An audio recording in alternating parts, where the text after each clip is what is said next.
Jacob dit au revoir à sa mère et s'en va. Quelle triste journée! Il a trompé son vieux père aveugle. Il a rendu son frère jumeau furieux contre lui, si furieux qu'il cherche à le tuer. Le voyage est long devant lui. 720 kilomètres à parcourir pour arriver à Haran.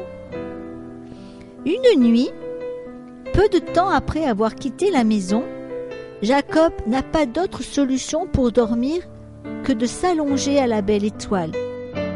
Il prend une pierre pour poser sa tête. Qu'il est dur ce coussin! Mais Jacob est si fatigué qu'il s'endort.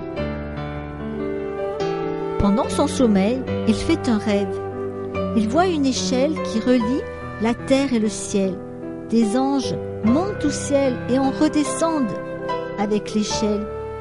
Le plus merveilleux, c'est que l'Éternel se tient en haut de l'échelle et il parle à Jacob.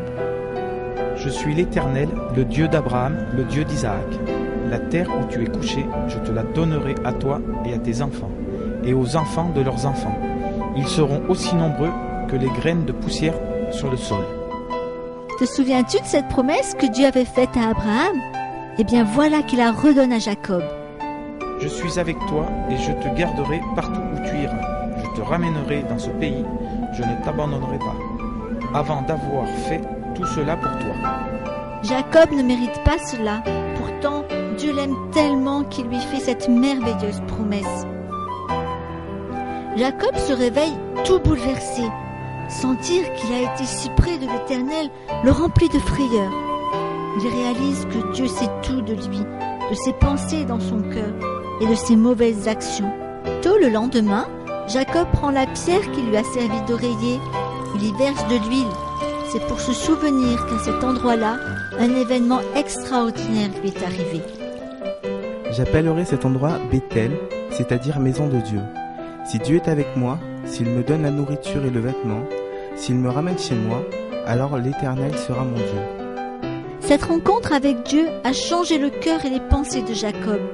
Lui qui ne voulait pas de Dieu, maintenant il dit « Il sera mon Dieu ». C'est ici le commencement de la vie de Jacob avec Dieu. Quelque temps plus tard, Jacob arrive à Haran. Il voit un puits dans un champ et des bergers qui puisent de l'eau. Où habitez-vous? À Haran. Connaissez-vous Laban? Nous le connaissons. D'ailleurs, c'est sa fille Rachel qui arrive avec le troupeau. Je suis le fils de Rebecca.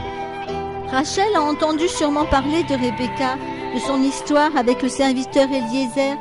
Elle est si heureuse qu'elle ramène Jacob chez son père Laban, le frère de Rebecca. Ce soir-là, on pose beaucoup de questions et on échange des nouvelles. Jacob se sent chez lui, chez Laban. Laban qui a plusieurs fils et 2 filles, Léa et Rachel. Plus tard, Jacob se met à aimer Rachel. Il voudrait bien l'épouser, mais il sait qu'il ne peut pas encore parler de ce projet.